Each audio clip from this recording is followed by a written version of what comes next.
Well, good morning to everyone. It's my pleasure to be back at the State Fair. Not a normal State Fair situation that we have today. First, this State Fair is such a phenomenal success story. You know, you have to remember what it was a few years ago and what it is today, and it is night and day. We've been breaking all sorts of records, attendance records. It's revitalized the entire region. I want to congratulate everyone who's been associated with the fair, but I want to give a special thank you and shout out to Troy Waffner, who's done a great job. Let's give Troy a round of applause.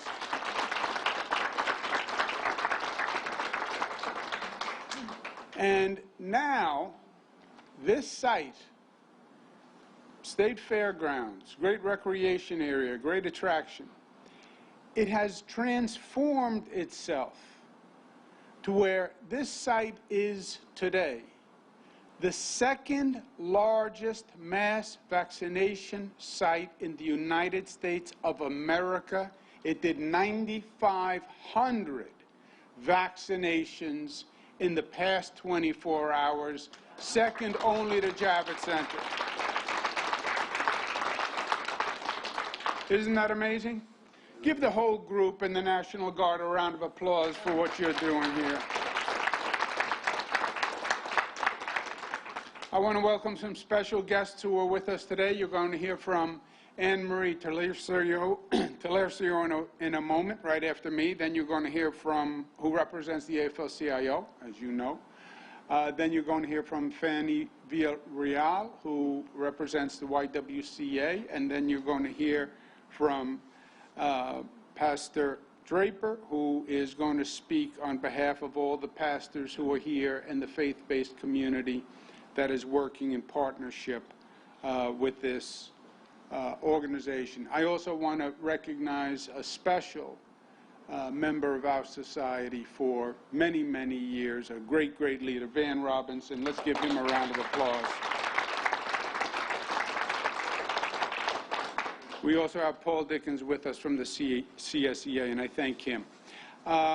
Look, where we are now in this long journey of this past year, we are now coming down to the end. Are we at the end? No. That's why we have to stay smart, we have to stay safe, masks, etc. But we're at the beginning of the end. And the end is the vaccine. The vaccine is the weapon that wins the war. We know that. It's been tested. It's been proven. Now, you have to make the weapon, and that's taking time. Biden administration, God bless them, has increased the number of vaccine distribution. They've moved it up, so we're going to have many more vaccines faster, and that's good news. But you have to make the vaccine, you have to distribute the vaccine, which is a massive governmental operation.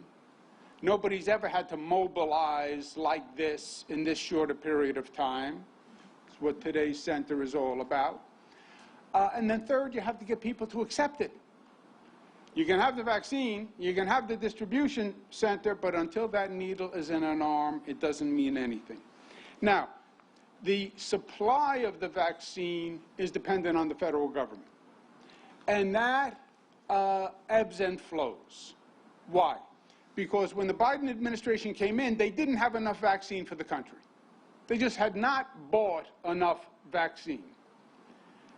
President Biden comes in, opens the vaccine cupboard, the cupboard is bare. They have scrambled and they have secured more vaccine, but it's uneven. So we got a big dosage of Johnson & Johnson. One shot, great. We got that last week. But then it's going to trail off for a couple of weeks, and then it's going to increase again, the supply. So you're going to see an unevenness to the vaccine. Everybody says, I want the vaccine, why can't I get it? Because there's not enough vaccine. That's the simple answer. And you are going to see this ebb and flow in the supply from the federal government. That's a fact. We're going to have to deal with it. It's going to be still an annoying few months, but we're getting there. But the supply is increasing. If the supply is increasing, we can then increase our distribution levels. And I'm very pleased to say today that our first level was 65 years old plus, right? Because COVID affects older people more. So our initial threshold was essential workers, nursing homes, 65 plus. We're going to drop the 65-year-old plus to 60-year-old plus, and that's going to start tomorrow. So now 60-year-old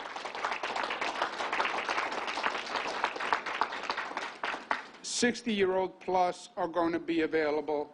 They can start making appointments tomorrow. They can make them at the mass vaccination sites. They can make them at pharmacies. But that will start 8 a.m. tomorrow.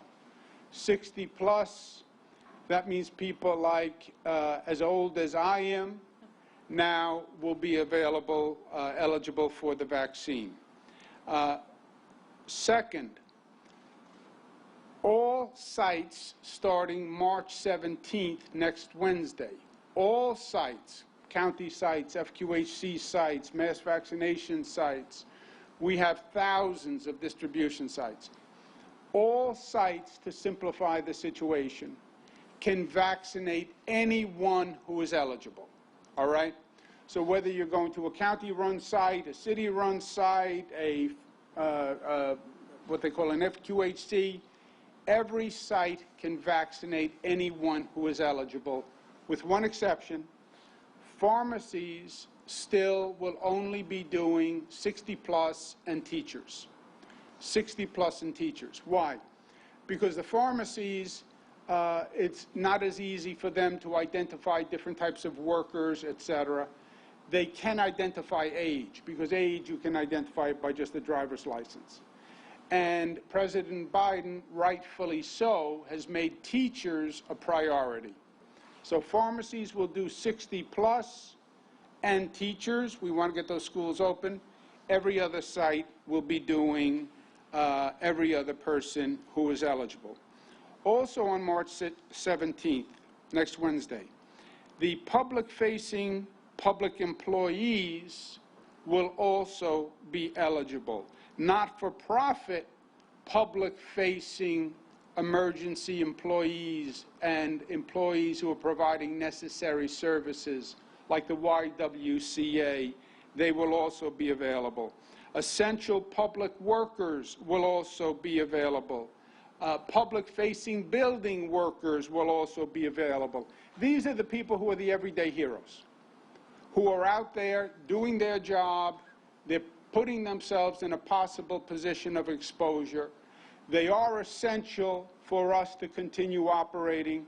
They're going to become eligible on March 17th. Let's give them a round of applause.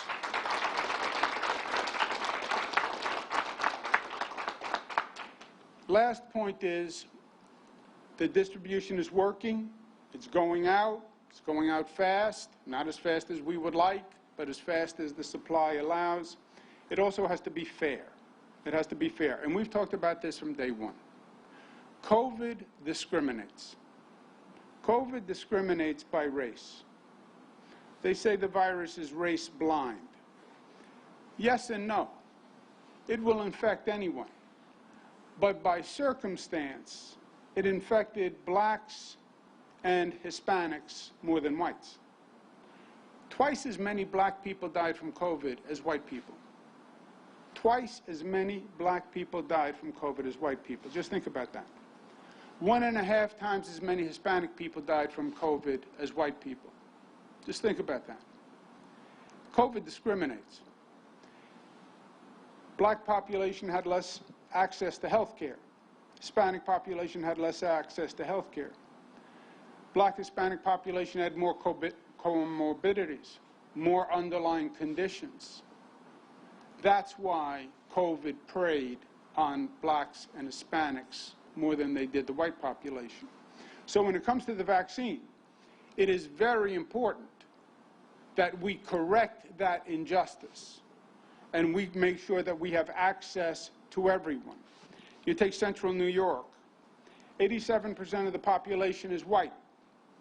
94% of the people who receive the vaccine are white. 87% of the population, 94% of the vaccine. Black population, 11%.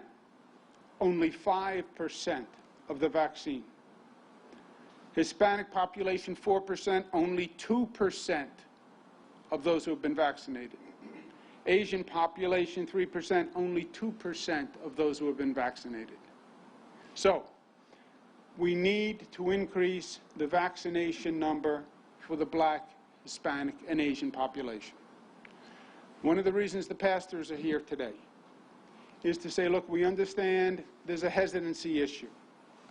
I don't like the word hesitancy because it's a muddled word. There's a trust issue. Black community has less trust of the system. Oh, how can you say that? It's true. It's true. Tuskegee experiment, they have less trust of the system. Well, the Trump administration said it's safe. I don't believe the Trump administration, says the black community. By the way, I don't believe the Trump administration, says me, Andrew Cuomo. We had a New York State panel that also reviewed it. We've done 6 million dosages. It's worked. Top black professionals, medical professionals in the United States say take it. I've recommended it to my mother who has taken it. I'm going to recommend it to my daughters who have taken it. I am going to make an appointment. I am going to take it. The pastors who are here today are saying take it. There is no reason why anyone would be recommending this vaccine unless they believed it saved lives and has proof that it saves lives. We want to stop this virus. We have to stop the virus. You know how you win a war? You go out and you win the war. You go out and you defeat the enemy. The enemy doesn't defeat themselves. No war does the enemy defeat themselves. All the training that the National Guard receives, the Army receives. Nobody ever says, wait for the enemy to destroy themselves. Go out there and crush them. You know how you crush them? You crush them with this vaccine. But we have to take it. And then let's get back to work. Let's rebuild this economy. Let's rebuild this state. Let's get our lives back to normal. Let's get children back in school. Let's get paychecks back in homes. Let's get normal society functioning again. This vaccine is the ticket. We just have to make it happen. Thank you, and God bless you.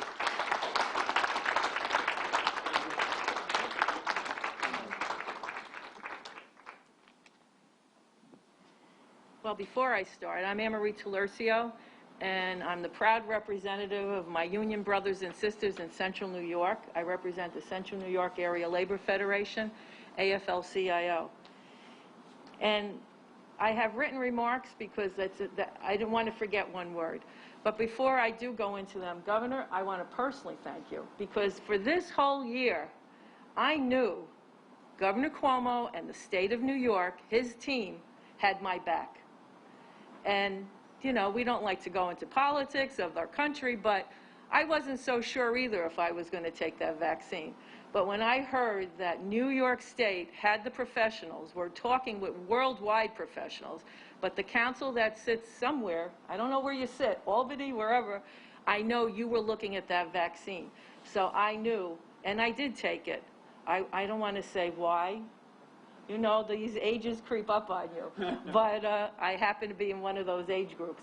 And I took it. I feel so much freer now that I took it. And I wear my mask. But thank you, Governor, for always having our back. That's so important to all of us. As we know, you have our back. I know, I live with a military veteran.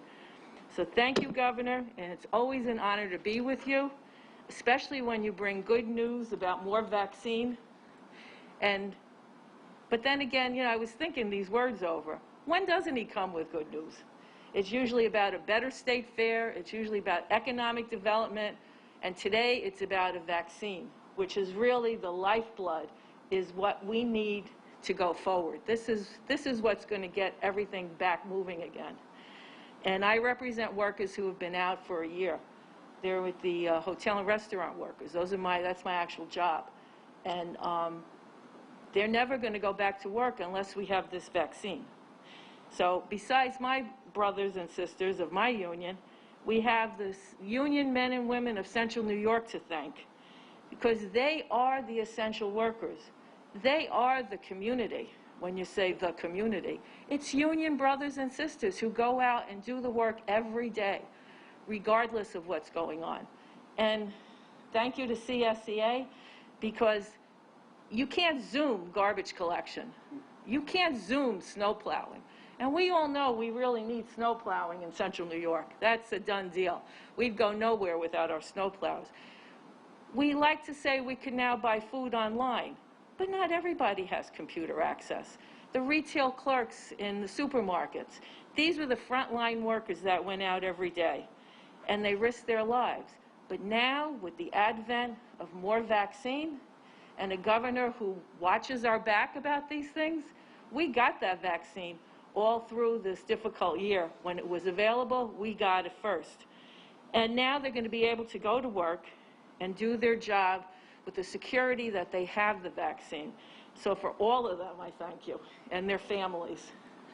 Because we all know what it's like to go to work and not really know if you're coming home. And if you have to worry about not having a vaccine, but now you don't. It's there. You just have to go get it. It is welcome news, and it brings really security and relief to all our workers here to get our economy going again. It's a quick act. You just go. We have wonderful caretakers that give us the shot. You get it, you go home, you rest a little, and for the most part, you're fine, and you can go to work the next day. We have 3 vaccines. They are all safe. They're all available, or as they become available, just make that appointment and get a shot. We have the Pfizer, we have Moderna, and we have Johnson & Johnson. And I've spoken to a lot of people. Symptoms, some people get them. You know, you have to be careful if you're the one who gets them, but seems to be all over the board. Some get them, most don't get them. And I've spoken to the nurses who give the shots and who work up at the hospital. They said it's just, you know, you just have to be careful. So I want to thank the governor for today's announcement. Your efforts have saved lives. And another thing I've said, if it wasn't for your leadership since March, maybe just about a year ago, I believe Central New York would have been ravaged. That virus would have worked, it would have got off a plane in Syracuse. It may have gotten off in LaGuardia, but it would have gotten back on and gotten off in Syracuse. And I think a lot of us are here today because of your quick action. And I mean this. I mean this. Thank you. I don't know what else to say. Thank you.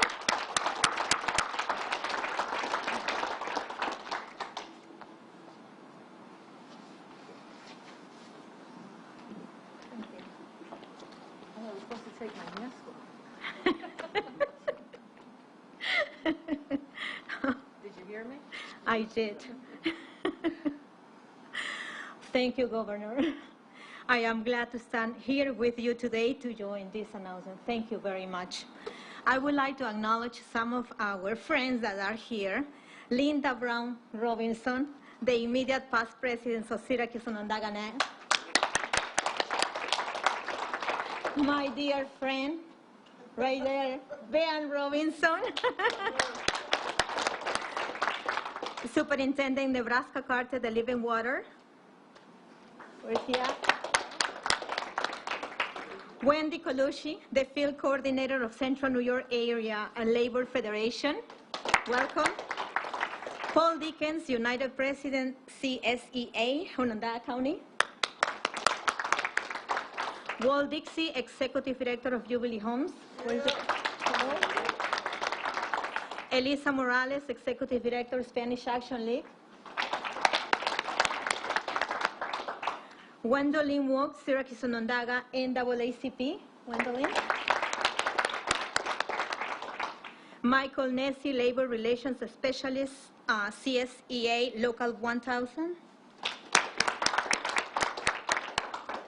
John Snake, Political Action Coordinator for the CSEA. Anne-Marie Talercio, the President of Central New York Area Labor Federation. Pastor Derek Naher, moderator of Northeastern Jurisdiction of NBC. Dr. Amy Tucker, my colleague and chair of the Central New York Hub Regional Equity Task Force. Thank you very much. Good morning. I am Fanny Villarreal, the YWCA Executive Director and Central New York Ambassador for the State Health Equity Task Force. Last year has been hard on many, many people and groups, including the not-for-profits. It is hard to run a not-for-profit even in normal times. The COVID crisis has just made this far worse. Still, not-for-profits like the YWCA have remained New York tough. I agree with the governor that the vaccine is what ends this suffering. I have been proud to join in his efforts to make sure the vaccine is fairly distributed. Today, he's once again delivered on his mission. Opening eligible to not-for-profit workers on the front lines will allow hardworking organizations across the state to do what we do best. We need these workers vaccinated to bring vital services, programming, and other supports to our communities, especially here in Central New York. I got the vaccine, and I can tell you it's safe. After a year of constant uncertainty, I can tell you how much relief it brought to me. I did it because I love my family and I love my community. And now, with the same love, it is my mission to educate about the importance of the vaccine. With 3 vaccines now available, more of us will be able to feel the same security it brings. I urge everyone who is now eligible to do the same. It is time we get back to our life, to pick up the pieces of last year and get back to the necessary work of rebuilding our community. Thank you again, Governor Cuomo. This is another step in the effort to end the crisis once and for all. God bless you. Thank you.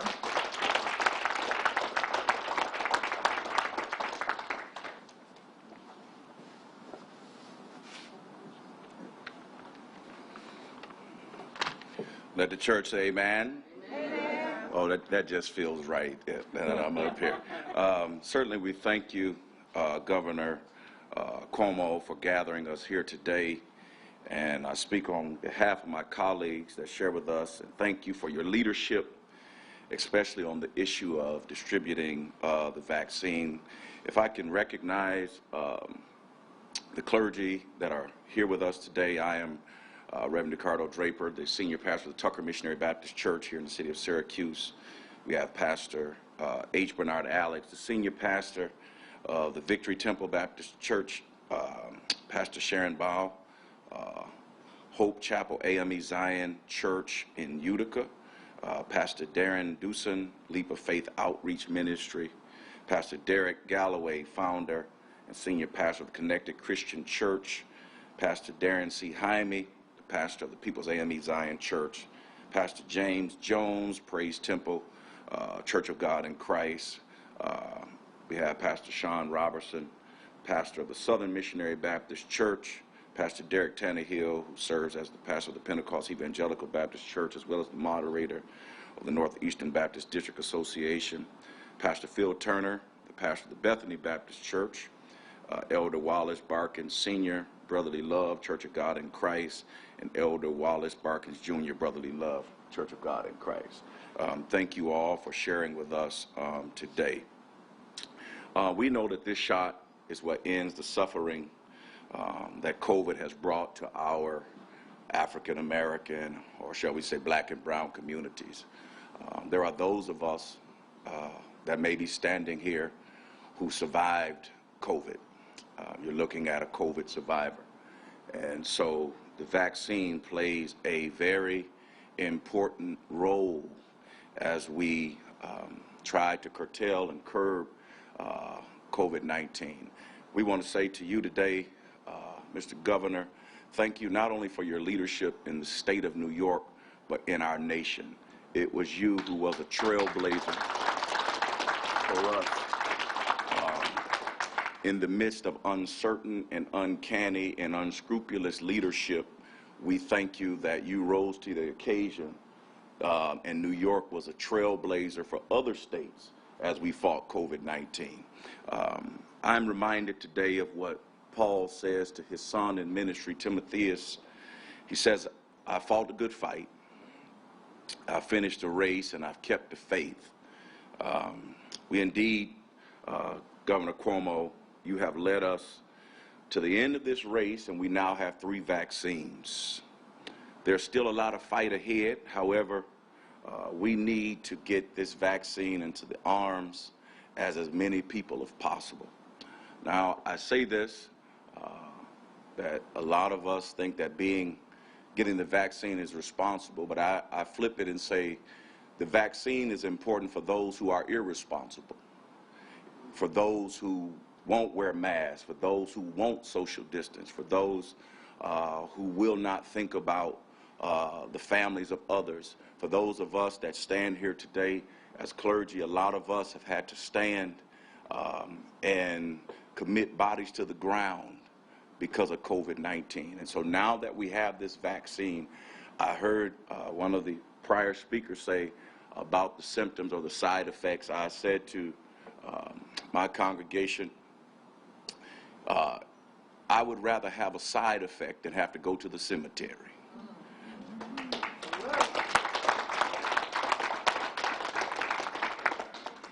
Today's announcement helps us do just that.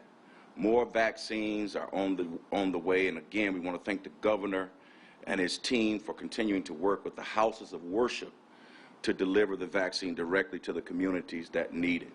Our efforts have been made better with the approval of the Johnson & Johnson vaccine, and it actually works a lot better for some people because it's one shot. And for those who are homeless and those who may not have the transportation to get both shots, this Johnson & Johnson shot will help us get those people who are in the underserved and underprivileged communities vaccinated.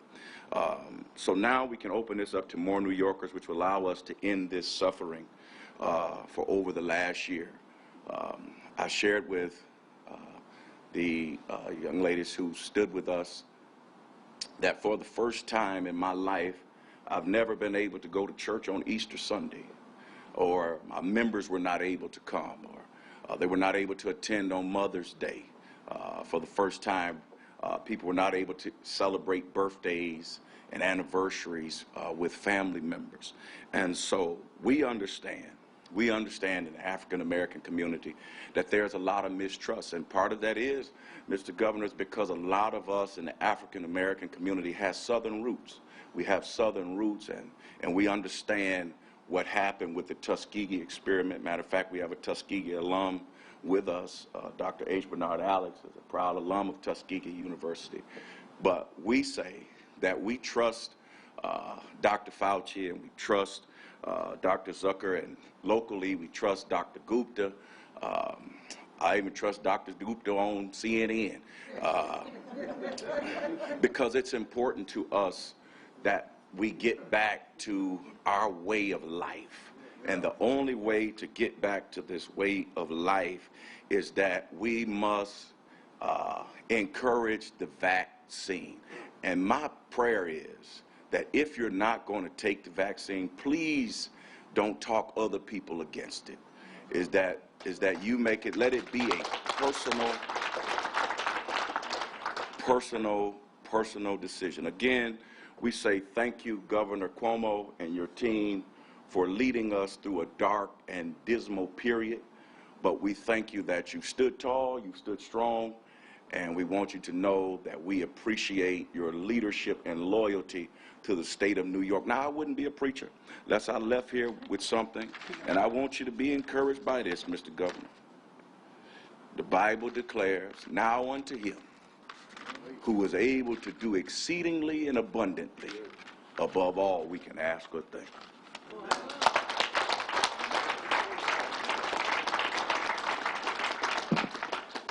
Beautiful words. Let's give the Reverend another round of applause. Beautiful, Reverend. Let's give Fanny a round of applause. Anne Marie. Okay, let's sum it up. Number one, 60-year-olds are eligible starting tomorrow. Making appointments starting tomorrow, 8 a.m. Remember, it's still uneven. We still don't have enough supply, but do your best. I know it requires patience, but 60-year-olds start tomorrow. Next week, March 17th, all sites, county sites, all sites can administer vaccines to any eligible population, except pharmacies. Pharmacies will only be doing 60-plus, and teachers. Also, next Wednesday, March 17th, the everyday heroes, the essential workers, YWCA, public employees, etc., will be eligible for the vaccine. We're going to go to work. I'm going back. I'm getting on the phone, talking to the White House. You know what I'm going to ask the White House for? 2 words: more vaccine. Let's go to work. Thank you very much.